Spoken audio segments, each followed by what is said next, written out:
Welcome to Tilly's Trans Tuesdays.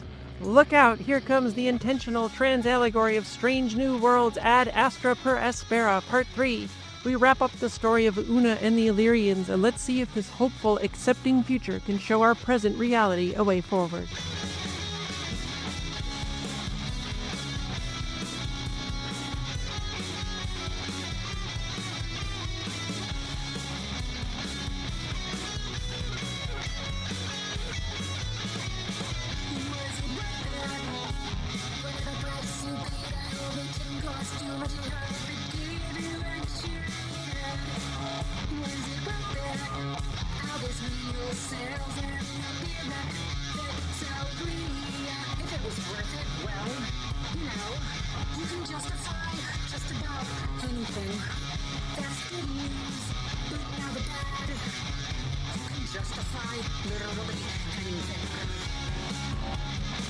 Hi, I'm Tilly Bridges, your host, and I'm joined by my writing partner, my best friend, my wife, our token cis representation, the lady who's my ride or die number one for life, Susan Bridges. Aw, that's sweet. It's true, though. Our returning guest is critic and journalist MAUREEN, who is a contributing editor at Vanity Fair and has written for Entertainment Weekly, The New York Times, Salon, GQ, and Vulture. Prior to joining Vanity Fair, she worked as a television critic at Variety, Huffington Post, and the Chicago Tribune. In addition to criticism, opinion pieces, and feature stories about the entertainment industry, she has spent much of the last decade writing in-depth pieces on matters of inclusion, misconduct, abuse, and exploitation in Hollywood. Her first book, Burn It Down, Power, Complicity, and a Call for Change in Hollywood, is a deeper exploration of these issues and came out in 2023, right in the middle of the industry strikes. Welcome back one more time, Mo. The exciting conclusion. Wouldn't Are you ready? World. Yeah, I'm we're going to so bring ready. this ship into space dock. Okay. Let's do it. Be sure to listen to parts 1 and 2 of this in episodes 114 and 115 because starting with this episode would be a very confusing and bad idea. Don't do it. Trust me for once. Jeez. Let's go. 36 minutes, 15 seconds. Una takes the stand. Nira, how long have you been in Starfleet? Una, 25 years. Nira, would you call this career your life's goal? Una, it's all I've ever wanted. Nira, you knew you were Illyrian, thus genetically modified. Didn't you think you might find yourself in this position one day? Una, I had been warned, yes. Nira, so why join Starfleet?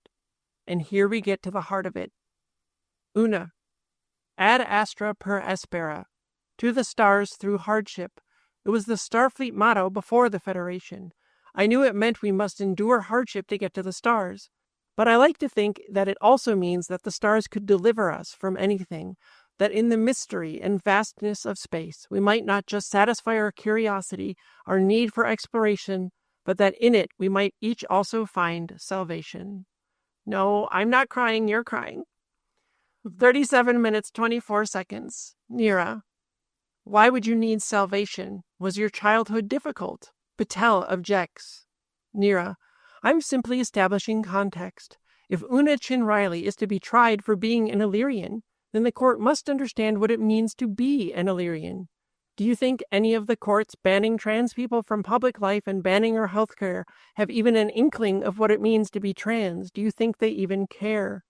But this is fiction, and the Federation and Starfleet are aspirational, and so here they do care, and isn't that beautiful? 37 minutes, 50 seconds. Nira, you grew up in a Federation colony in the Volterra Nebula, correct? Una, yes, we were given provisional membership in the Federation the year before I was born. Nira, on the condition that all genetic modification was to cease. But that didn't happen, did it? Una, it did for some, but for other families like mine, it was our tradition, our heritage. Her family believed in supporting and affirming trans kids regardless of what laws or society said. That's what good parents do. That's the job. 38 minutes, 19 seconds. Nira, what was life like for your family under the Federation? Flashback to young Una with a voiceover. Una, we no longer discussed our customs. We performed our rituals only in secret.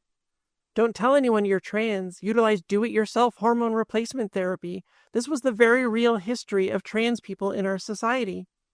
Una, those who could hid their modifications. When new children were born, parents sought out friendly doctors to deliver them. They found gender-affirming docs to help kids when possible. Una, we knew if we were ever found to be genetically augmented, we would be arrested. Nira, did that ever happen to anyone you knew? Una, a boy I went to school with. Some of us have immune systems that can glow. Someone must have seen him. He came home one day to find the word augment on their door. We had just learned about augments in school. Opinions on them were clear. Their school taught them to hate augments. Society absolutely does teach us these biases, though usually through more subtle means, but also sometimes directly as fact. 39 minutes, 18 seconds. Nira, did anyone defend him, his family? Una, some, but there weren't enough voices. Cis apathy allows it to happen. See the essay on cis apathy at TillysTransTuesdays.com. If you do not stand up for trans people, nothing will ever change for the better.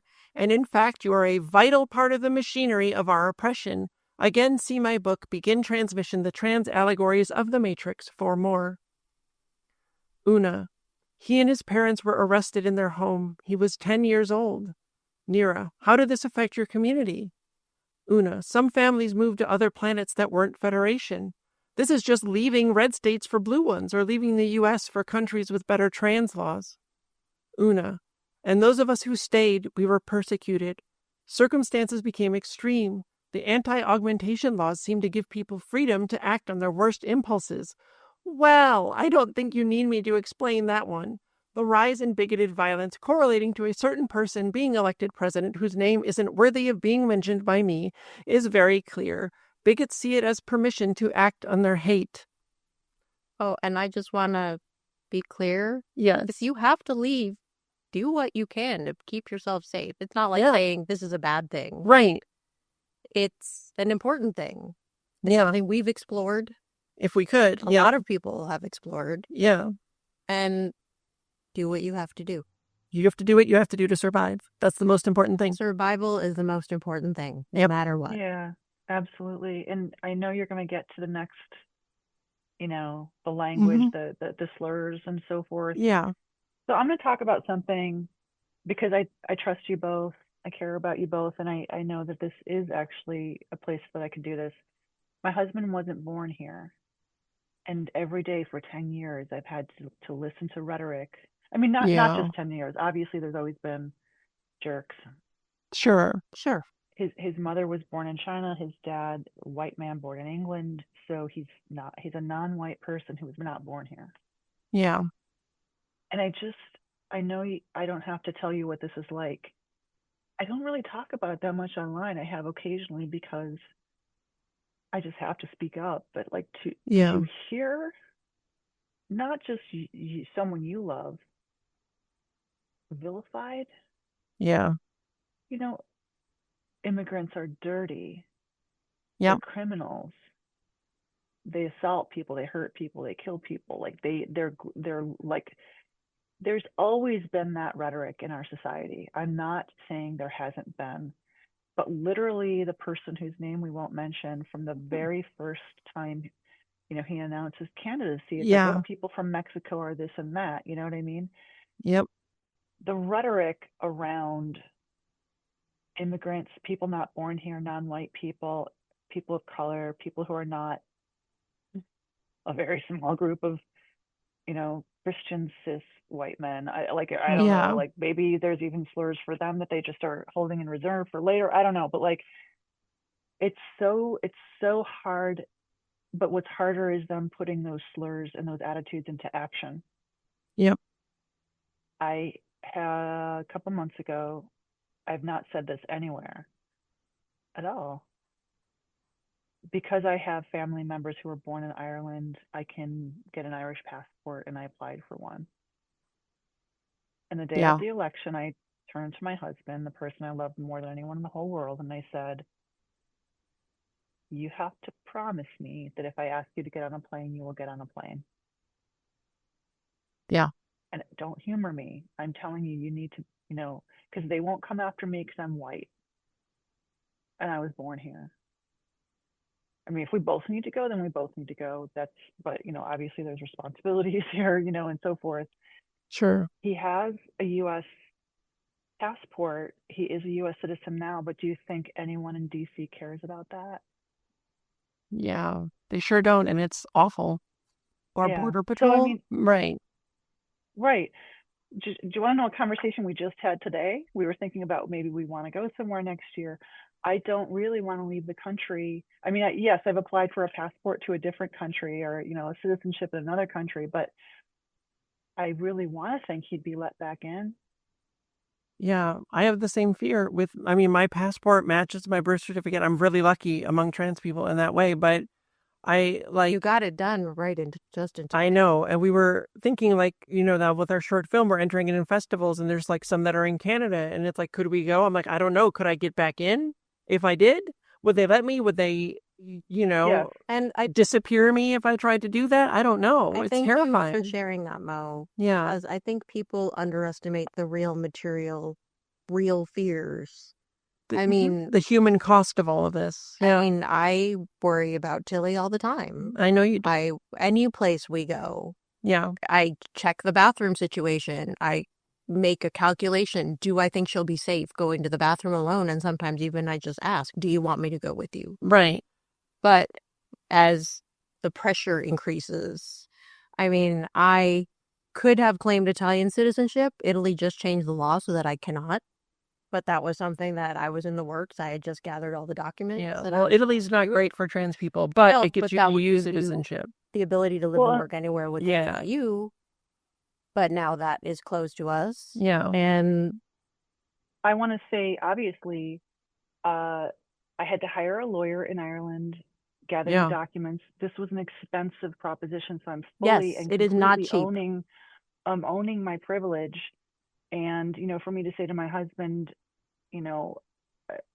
another enormous piece of privilege that we have, he works for a company that does have a branch in London. But if I have an Irish passport, I would have EU citizenship. He has basically a British passport and a US passport. And, again, I just want to speak to anyone who might be listening who is not posting about this and not, and like maybe talking about it with close friends and loved ones, but I can't, the stuff about ICE right now, this is Nazi Germany stuff. You know what I mean? This is what's happening now to the trans community. This is what's happening now to immigrants. This is I fully don't think that there is a system, at least as you say, Starfleet cares and is listening to some of this. And you know what I mean? They're at least acknowledging some of this. We are not right now in a moment where I can trust that my law-abiding, tax-paying husband, who he shouldn't be treated as a human being just because he abides by the laws and pays taxes and has a job. He should, just because he's a human being. Right. I see those raids and I see people being pulled out of cars and I see what's happening in terms of the thuggery of it all and the lawlessness of it all. And I feel deep. I don't talk about it online as much, and sometimes I'm not online because I'm it's been 10 years of very active, in your face threats that are now and even more than ever are now being carried out. And I just want to say to anyone who's struggling with that or going through that, I see you, I understand it. I own that I have more privilege than most. I own that I have possible ways out. I could hire a lawyer, probably. I don't know. I could raise hell online if something happened to someone I care about, whether my husband, whether one of my trans friends, whether one of my, people who just, again, are fighting the oppression. But take care of yourself. The goal is take care of yourself. And if you think that the things that we're saying about this episode translate to, look, if you're doing things so that you can be as safe as you can be in your current situation, and that's how you are surviving, survive. Yep.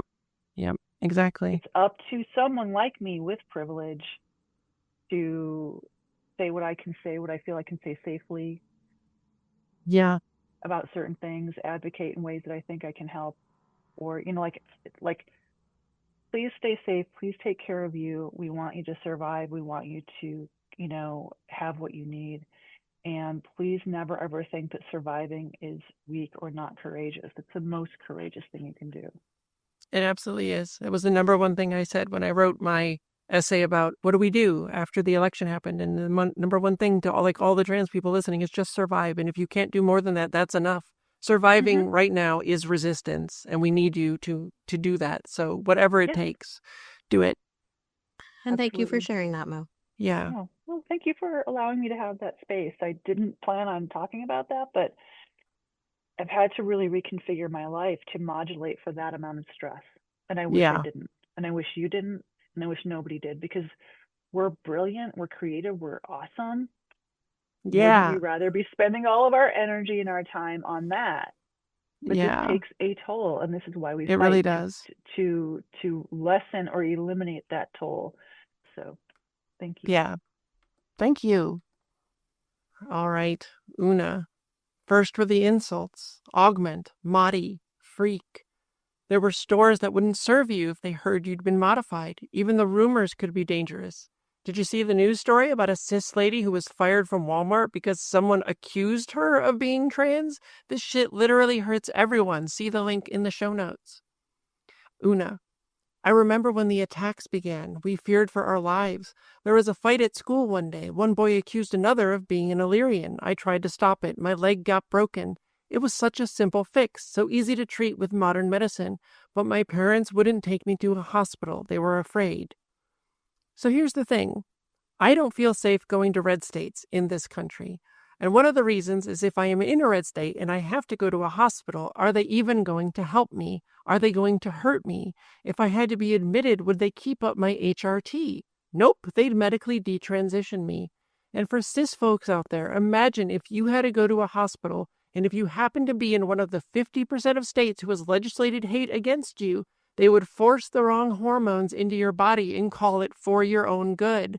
Like literally stop listening right now and imagine that. Una. Despite my modifications, my leg became infected. If we hadn't found an Illyrian doctor willing to see me in the middle of the night, I would have died. Nira. Was this normal for such a common thing to become life-threatening? Una. It was for kids like me, yes. Civil unrest became so great the local government decided to divide us into two cities, Illyrian and non-Illyrian. Segregation, separate and not treated equal. We've all seen exactly how that plays out. It's just legalized discrimination. Una. My family, we went to the non-Illyrian city. You see, some of us could pass. There it is again, right on the surface. Super text. Again, see Misgendering and Passing in episode 34 for more. We could blend in, so we did. We left everyone else behind. Our families, our friends, we left them all. I regret it to this day. 41 minutes, 59 seconds. Nira. And yet, after all of this strife, you still wanted to be a Starfleet officer. How did Starfleet find out that you were Illyrian? You managed to keep your status a secret for so many years. It's surprising they found out now. Who turned you in? Una.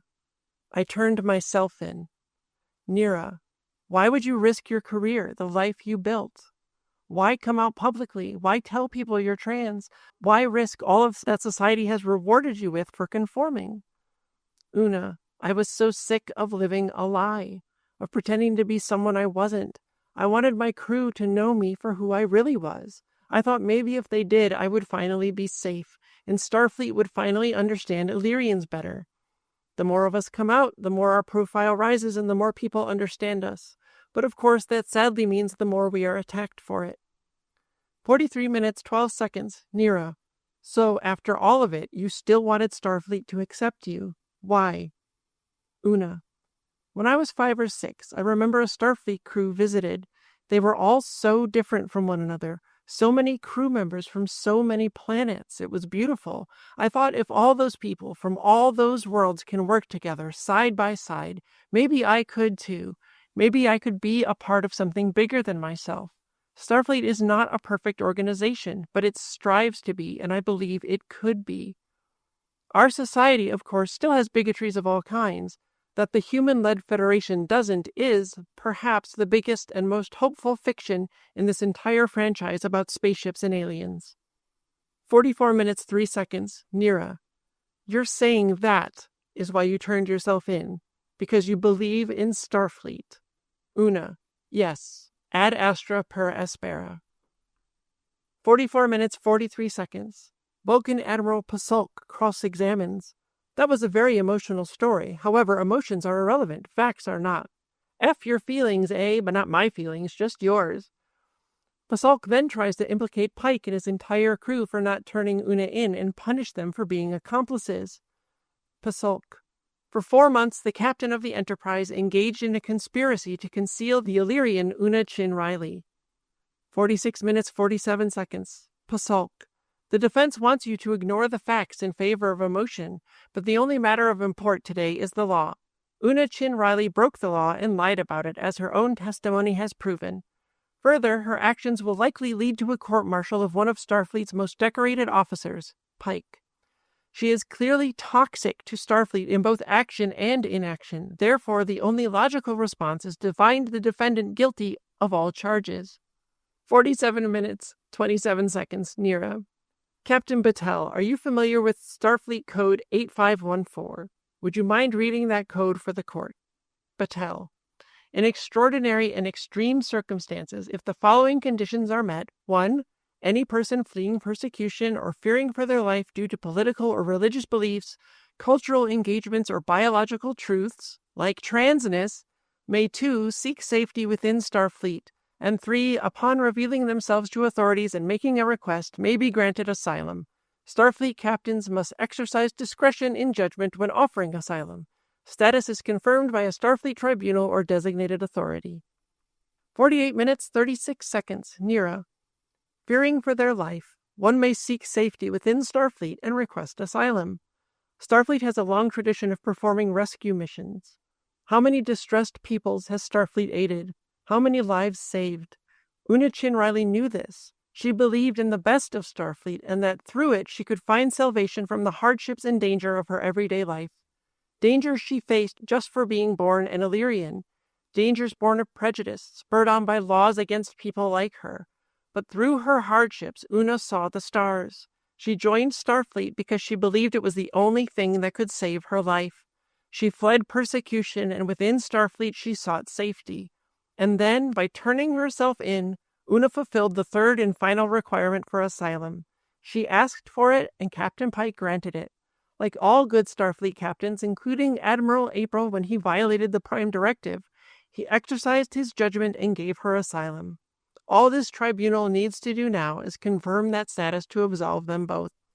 Also sad that this part is fiction, because we should be offering people persecuted for who they are asylum and freedom and acceptance, if only we could be that federation. 50 minutes, 35 seconds. Nira. Do you know why I love the law? Because a law is not a mirror to society. A law is an ideal, a beacon to remind us of how to be our better selves, and you have the opportunity today to do just that. Imagine if our elected representatives and the judicial branch all operated on that guiding principle, we might just find our way to a utopia. 52 minutes, 9 seconds. The judge. I think we can all agree that the issue of genetic engineering is a nuanced one. The laws prohibiting it exist for very good reasons, and regulations must persist so we may not one day face another crisis like the eugenics wars. But this court also believes that these reasons cannot and do not allow us to treat every individual augment, Illyrian, or other persons with modified DNA the same. Lines must be drawn, but they must also shift when necessary. Perhaps someday Starfleet and the Federation may change its views, but today I'm afraid all we can do is consider what the defense has asked, that we judge the defendant's specific case and unique circumstances independently. And then they grant Una asylum. Justice for Una, but not for all Illyrians. 53 minutes, 55 seconds. Una. I'm sorry we didn't do more for Illyrians. This was a technicality. Nira. It's a start. And it is. Now there's precedent. It all has to start somewhere, and no matter how small the victory, they all add up. 54 minutes, 21 seconds. Nira. I'm not the biggest fan of Starfleet, but I am looking at a starship crew that proudly serves under an Illyrian commander. So like I said, it's a start. Even having people who will proudly stand by us, stand up for us, fight for us, and defend us is a start, and we need that start. We need you, cis people, to be part of the change we need to see in this world. And I want to mention this allegory was certainly visible to the episode star, Rebecca Romaine, who plays Una. Here's a quote of hers from a link in the show notes. Even though we have this utopian, futuristic world in Trek, sometimes we still grapple with these very human issues like prejudice and persecution. That episode really puts the spotlight on that. I think that message that Una wants to send is, just because I can hide doesn't mean I should have to. And I would like to think that's what a lot of trans people feel like too. And if you want to see just how much this episode means to me, check out Unexpected Changes from Transition in episode 77, with an adventure I had at San Diego Comic-Con that'll show you the lengths I went to in order to get a little piece of something from this episode. And in fact, my lovely wife Susan knows just how much this episode means to me and got me this incredible necklace for my birthday last year that there's a photo of in the text version of this essay at TillysTransTuesdays.com. It is a circular rose gold pendant that has a shining star in the center and the words Ad Astra Per Aspera around the star on the curve of the circle. I wear it every day. Star Trek has long been one of the most inclusive shows and franchises around, and with each passing iteration, it gets closer to living up to its own ideals, just like Starfleet and the Federation. And in very real ways, through history, Star Trek has helped push us to be better. TV's first interracial kiss, one of TV's first lesbian kisses, ever-growing racial, ethnic, body type, and gender diversity. We can be better if we choose to be. I mentioned that Susan and I are writing a Star Trek comic. We had a Star Trek vow renewal. You can see episode 72 on a trans re-wedding. We met writing Star Trek fanfic. It's true, we're giant nerds. We've also written for the Star Trek Adventures role-playing game. See Trans Tabletop Role-Playing Games in episode 113 for more on how important those can be to trans folks. But it's no mistake that one of the bits we wrote for the game was from Una's perspective and based on this episode. And it reads, Ad Astra Per Aspera. Personal log, Lieutenant Commander Una Chin Riley, USS Enterprise, stardate 2397. It's remarkable how even a place as welcoming and friendly as the Federation can still maintain biases against those who are different. Even Starfleet has lingering prejudices. I knew that going in, but I signed up anyway, even though it meant I had to hide the truth of who I really am. No one should ever have to do that, and yet it's exactly what I did. Why would I do that? I've asked myself that so many times, and it comes down to that I believe they can be better. I believe they want to be better. And I believe in the capacity for change. Anyone can. Anyone will if they want to. So the question for the Federation, for Starfleet, for all of us is this. Who do we want to be? Thank you to Dana Horgan and the entire team who made this episode and said trans rights are human rights, loud and proud. Do you have any final thoughts on this episode you'd like to share, Mo? Yes, I absolutely do. And a couple of them are sort of like more like nerdy. Yeah. Let's talk about the plot I'm all and like in on the nerd choices stuff. like the script choices. So like, when do you think that Una, like, do you think that Nira found out on the stand that Una turned herself in? Or do you think that she suspected it before that or knew it before that? That's a good question. Like Una lied earlier That's a and said big she thing didn't to know. not tell your Yeah. lawyer when you're fighting for your career and your life, kind of. Do you know what I mean? Like, I think she like, knew. You think she knew? I do. Well, the thing I didn't touch on in discussion of the allegory, because it's like a subplot that doesn't relate to the allegory, but that it's very heavily implied that Una and Nira were in a romantic relationship together that ended that was poorly my second thing. when Yeah. Una left to go to Starfleet, because Nira did not think she should do that because of how they treat Illyrians, and that's what broke them up. So I think it was, I don't know, maybe. Like Nira clearly knows Una really, really well. They were childhood friends. That boy that was persecuted and whose family was locked up was Nira's brother in the story as well. So they have a really strong connection. So yeah, I think maybe she did. Maybe she knew. Because I think, clearly Nira had that whole strategy of like asking for asylum essentially. Right. Planned out, and everyone kind of walked into it. She engineered it, which is the great thing about a legal drama, like a legal episode. Yeah. You're like, yeah, you just walked into my trap and now I win. Woo! That's kind of the fun of a good legal procedural episode. Totally. Where you see it, you don't see it coming. I'm guessing because there was that whole thing of like, did La'an's personal log, and she was trying to get right Uhuru to like release the law. Like, there was a lot of intentional misdirection about Yeah. how this came about. That's an interesting question to me. Like, and I guess it's not like a flaw. I just think, boy, I sure would have told my lawyer this on day one. I think I would have, because so I'm wondering if that happened, if it's an off-screen conversation we don't see, or if Nira guessed it. But I mean, whatever. Yeah. That's just like a little question I had. And that was actually my second thing. Oh, Nira and Una were totally a thing. I'm Totally. sorry. I mean, they Yeah. were 100%. The vibes that the actors absolutely perfectly portrayed were like, these are exes, and it did not Yep. end well. And Yep. I actually think that they probably broke up when Una's family moved to like Oh the yeah. Yeah. segregation city. Do you know what I mean? Because like, oh, you're not just leaving me high and dry romantically. You're actually siding with like, they were both young. I mean, I'm assuming they were both young, so maybe we don't know exactly how much leeway Una would have had to like stay where they had originally been living. If you're a young person or a child, you don't have a choice over that. But Yeah. I think that they were definitely an item. The actors played it that way. There's no doubt in my mind. So I Yeah. love that there's kind of like there's a queer mess aspect to the episode. I mean, I'm always down for Yeah. that. Love a good queer mess. So I think Nira, like, it established she could get information that she shouldn't have. Well, They yeah. established that early. Yeah. And Yeah. also, it was like when Nira was questioning Una on the stand about her childhood, Right. and then Una mentioned the Illyrian and non-Illyrian cities, Right. Nira walks away from her, and then Una volunteers the information. I went to a non-Illyrian city. Right. So I felt like Nira already knew that. Right. She wasn't going to press on that point, but it's a sore spot for both of them. Well, sure. Right, Because not only right. did you leave, even if it was your parents' choice and not yours, but then you pretended to not even be Illyrian. Mm-hmm. So the Right. betrayal you would feel. Yeah. Yeah. And that's a huge thing. I think so much of the episode was about her.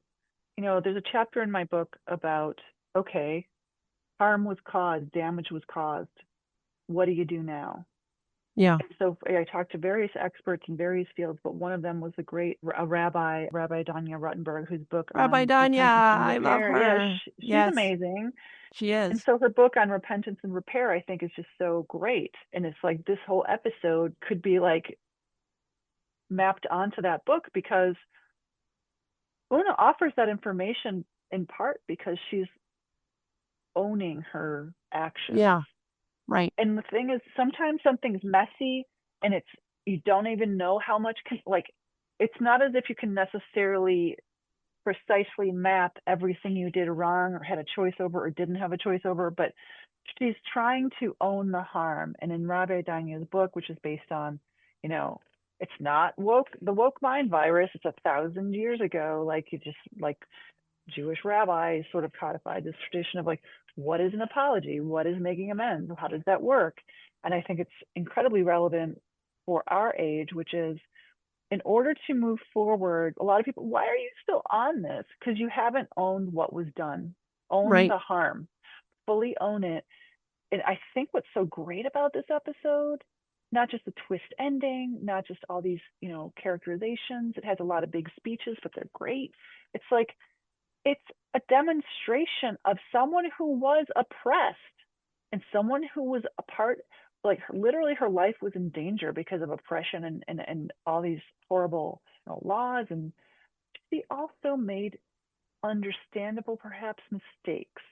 Right. And she's owning how she bought into things.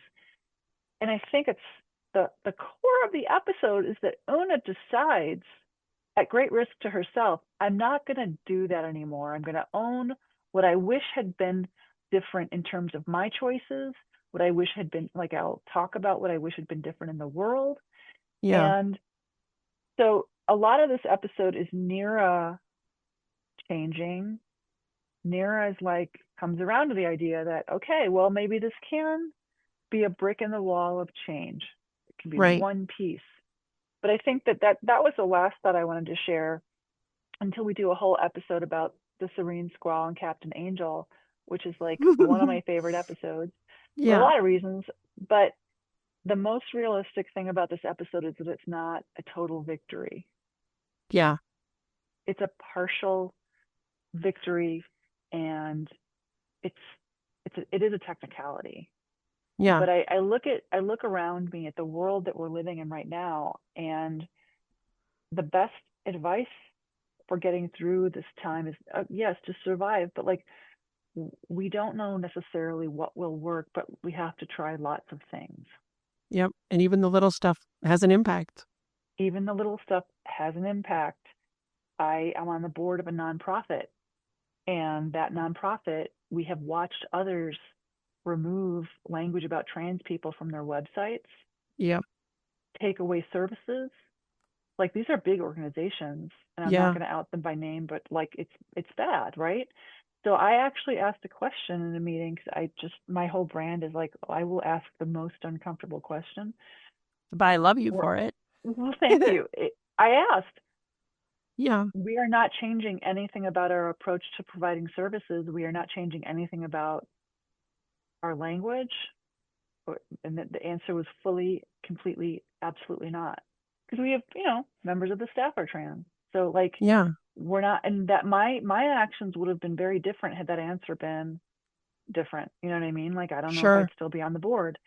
So yeah, and we do, I mean, some things do work, obviously. Like my whole thing now is just mutual aid and giving money to Yeah. people who need their health care and or need to move or need to make rent or whatever. It's scary. We all Yeah. need to do our part, and we all need to try a lot of different things, some of which will work, some of which won't. A decision like this can be the foundation of something even more important down the road. Yeah. You have to do what you can where you can. And a good reminder that justice and democracy move slowly. They And do. they have been designed that way for a reason. And Well, also a great bit of advice that I have seen is that it feels really overwhelming thinking about how big the problems are and how they're nationwide. And one person can't change that, but you can make an impact in your local communities. There are people there that you can make life better for, that you can help.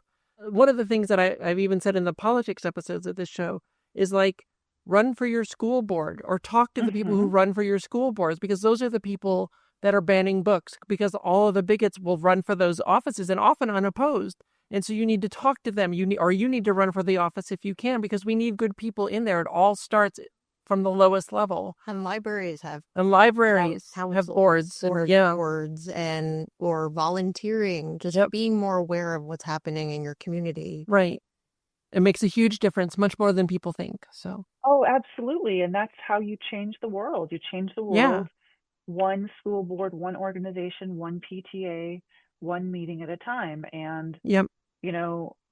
An analogy I think of sometimes, and if it's a bad one or a poor one, just tell me to stop talking. But like, sometimes I would use this analogy when I'd be talking to big wig executives in the industry or big, like, okay, so here we are sitting in this nice restaurant, right? What would happen if I pulled out a pack of cigarettes, lit up a cigarette, and just started smoking here at the table? What would happen? Well, it's LA, so everybody would freak out. Are those organic? Are those artisanally organic? If I saw someone light up a cigar or a cigarette at the table next to me, I would either pipe up and be like, excuse me, you can't do that. Or other people would pipe up, the manager would be alerted, the servers would be alerted, within 50 seconds, the whole restaurant would know, right? You'd smell it, Yeah. you'd see it. That's because we all feel empowered to take a stand, and we would take a stand. If you smoke on a plane flight, which is a thing I actually lived through once when my family flew to Hawaii when I was a kid, like people were chain smoking on the plane. Hilarious. Growing up in the 70s was wild. I don't know if hilarious is the word I'd use, but wow. It's not great. It's legitimately, you can go to jail now for doing that. 100% Yeah. slammer time. So that happened over time. That everyone in that restaurant would be like, this is unacceptable. We're all going to band together and form a Voltron of like, either put that out or get out. And the manager would eject you, and they might call the cop. Like a lot of things would happen because just the baseline of everyone in that restaurant is like, absolutely not. And was it like that in 1968 or in 80s when we all flew to Hawaii? And like, I felt like the entire plane was filled with babies and cigarette smoke. And I don't know if the babies were smoking, but anything's possible. So things change over time, and you absolutely are either part of the change. If you are passive, what's the phrase? If you are passive in the face of oppression, you are helping the oppressors. Yep. Absolutely. And so, as we talked about, there's this huge balance that has to be struck between, I don't want to go to jail particularly, like, you know what I mean? Like, I don't, like, we have to figure out what's safe for me to do right now. How is Right. a way that I cannot put myself in physical danger or danger from mental health concerns or whatever.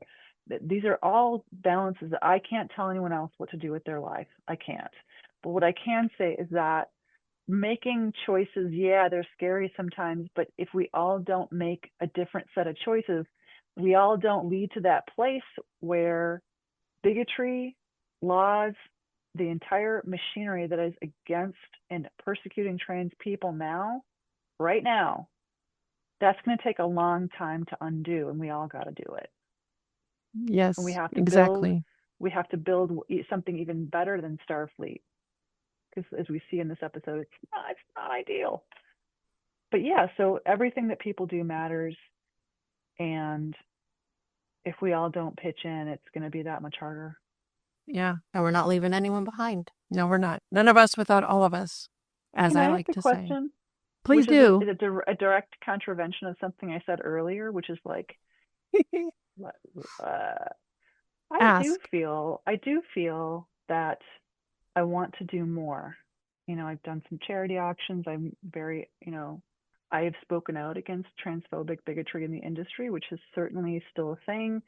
Yeah. I want to know whether it's just for me or just general things. I I I try to give where I can to mutual aid and requests.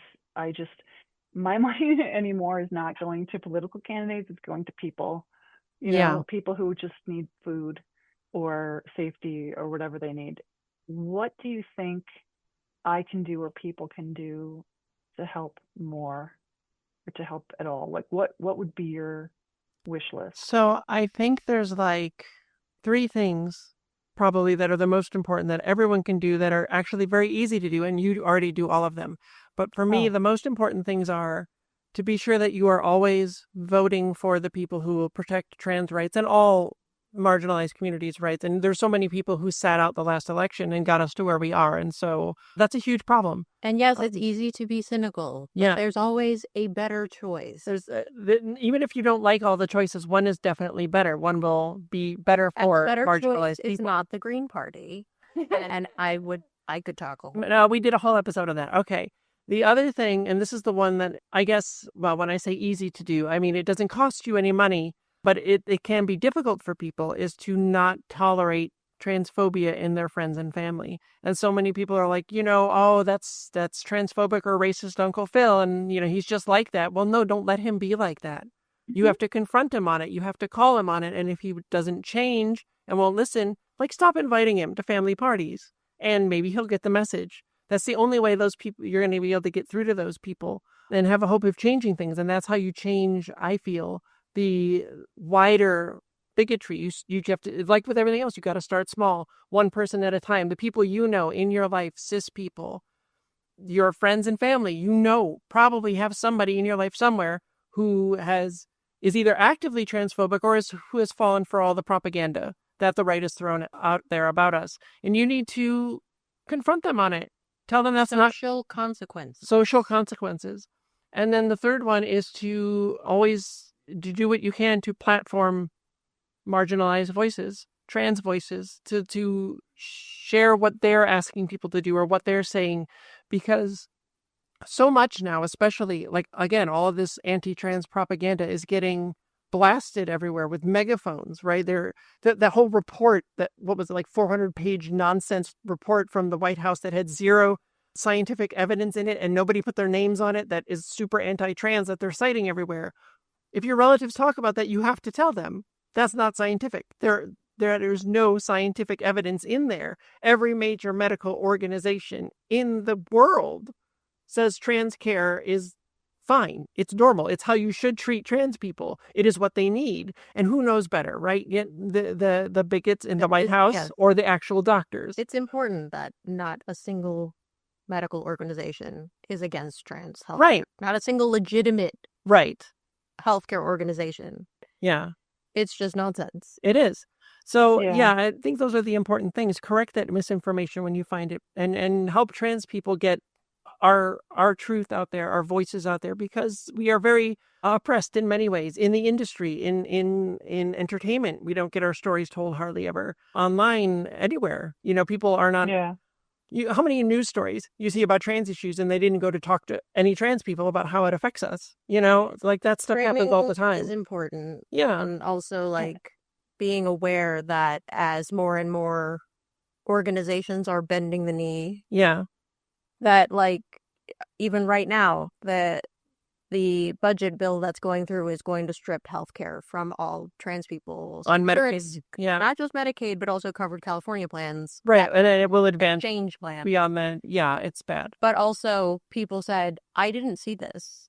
I haven't seen this in my newspaper. I saw someone like going through the Washington Post and they're like, I found it 12 pages down because there is a vested interest in keeping the administration happy. Oh, yeah. And so I know it sounds conspiracy theory almost, but it's really happening. It is. No, I mean, what it really is, and I've lived through the destruction of the journalism and media industries, and really what it is people are overworked, understaffed, but also newsrooms are just incredibly blinkered. They don't care. Yeah. I'm not saying that about every newsroom, but, whose voices get elevated and what issues are of concern are like how that sifting process happens is a reflection of society, unfortunately, and it's just, it's just not like politics is a game to too many publications, and it's a game that will not affect the people who run these news organizations at the top. Yeah. So it can all just be theoretical, and these things are not theoretical, as we were talking about, like immigration. Yeah. Issues to do with women, issues to do with people's rights to make their own healthcare decisions. These are not theoretical for the vast majority of the population. Yeah, these are real human people dealing with this. Yeah, but it is important to talk with friends and family because they may not know. Right. I think now more than ever, if I can just elaborate on things that you've both been saying, now more than ever, it is the role of cis people to be that educator, be the alerter. And also, this is the thing I think it's really important. And look, if you don't have the energy to take on Uncle Phil for like the 14th time, don't go to Thanksgiving dinner. Like literally, oh, but then you're being intolerant. No, I'm making a choice and I'm putting up a boundary. There's a difference between a good faith willingness to understand and educate oneself. I think there are a lot of people, I mean, I live in the Midwest, I'm just, just nobody I know on a day-to-day basis is in the industry. Yeah. I think that there are a lot of people who simply don't know and are curious and want to know. Sure. And they're afraid of making a mistake. Maybe they did make a mistake. Maybe they used a word that they shouldn't. And so our role could be, in certain situations, okay, you really want to understand these things, I will help you. I will give you resources. I'll point you to Tilly's site. I'll point you to this site. I'll point you to this or that resource, or like engage in those conversations. But what you can find, and this is not just to do with trans issues, what you can find is that this is actually ultimately not in good faith. And they were always just wasting your time and wanting to use up your mental energy and your time, and they were never going to change. And so when that's the case, and this is how I feel about people in the industry who've been abusive, like this is an important distinction that everyone in their lives has to understand. If you have a gut feeling that this person actually doesn't want to understand, and absolutely at this point it's clear to you is not going to change, then there has to be a consequence. Right. Oh, why won't you talk to me about this anymore? Yeah. Why won't you? God, you changed your tune. You're not tolerant. No, I'm willing to engage in a good faith conversation. I'm not willing to engage with someone who's wasting my time, because I would rather do a fundraiser that helps Trans Lifeline or that helps people access their health care. Like I don't have time. I don't have time to waste. A lot of people right now want to be the center of attention and want to waste others' time with their performative, like, I'm just asking questions. Yeah. No, you're not just asking questions anymore. You're making a choice to platform hatred and bigotry, Right. or to enable hatred and bigotry. And if you've made that choice, we get to call you on that choice, and I don't care that it hurts your feelings. The people who took roles, and a set decorator on the new show run by, created by a transphobic bigot, the props person, the cast. I'm not particularly concerned about your feelings at this time, about the choice that you made. Own that you made an active decision, and own that this is a decision that harms others, and you're perpetrating bigotry. And they don't want me to say those things. No, they sure don't care. I don't care. That's because right. You had a chance for me to care. You had a chance to be in this coalition with me of people who are like, bigotry is bad and we shouldn't engage in that. You'd made a different choice, but you don't. Now I'm on a soapbox about my thing, and it just not just in the industry, but in life. It's a good thing, though. If you made a decision, own that you made a decision. Own that you made a decision that I have a problem with, and many other people who, why are you being so mean to me? I'm not being anything to you. I am giving you the social or political or cultural consequence that comes from the active decision that you made. I didn't have a choice. You sure did. Yeah. Bigotry is a choice. So, yeah. I do want to add one thing. Go ahead. Went kind of long. Go ahead. The other thing I wanted to say is contact your senators and representatives. Call them. Yell at them, even if they're Republicans. Email them, especially if they're Republicans. Even if you think they won't listen and it doesn't do any good. It does. The more they hear from, the more they will move. And I want to say that this is something specifically that Republicans are very good at, and Democrats are not as good at. And this is something Republicans know very well. They band together and they contact their representatives, and that's how they get what they want. And there's a saying, Democrats fall in love, Republicans fall in line. Yeah. They are never going to miss an opportunity to take something away from you. Right. So you need to speak up. And if you contact your representatives, and if you contact your senators, you feel like this doesn't make a difference. Well, they have to keep records. Yeah. Every single time you contact them, there's a record of that. And over time, that matters. That builds a movement. I've also seen that you don't even know how few people will contact them about things. And sometimes people will say, like, we got 14 calls today, and that's huge for them. And think about how much one extra call would matter for that. So it makes a difference. It does. And you know what? I thought of one other thing that can be done to help trans people. Not that you can actually do yourself, Mo, but if you are in a position to hire people in the entertainment industry or out, hire trans people, because there's a lot of employment discrimination against us. A whole large percentage of us lives in poverty because we don't get hired. So if you can hire a trans person, do so, especially if you are in the entertainment industry, because getting our stories made and out there will help change people's minds. It can. Yeah. So that's really important. And I want to be the last one to have one more thing to say. Okay. And this might be, we all had a turn. It's fine. Look, my dissatisfaction with the Democratic Party, that's a 74 different additional podcasts. Same. Absolutely. But whose name have you heard recently? Here's the thing, not just as a moral thing, but as a political thing. J.B. Pritzker is the governor of Illinois. And I know his name. He's come out swinging on many issues. He's called the people who are in power now fascists, and I agree with him. Yeah. And so, I've been thinking, I've been noodling writing a blog post on JB. I've watched his whole career. He's a billionaire. We love billionaires. Let's just put that out there. They are always smart and great and doing good things. I'm kidding. Obviously not. He's from a very, very wealthy family. So the weird thing about being an Illinois person who's, left of the Nazis, which is, I think, most people in this state, Illinois under JB and under a host of politicians, I should say, the protections that are being enabled every day and have been enabled thus far. I personally would love to buy land to do more gardening and be more of a garden witch, but I will not leave the state of Illinois. Yeah.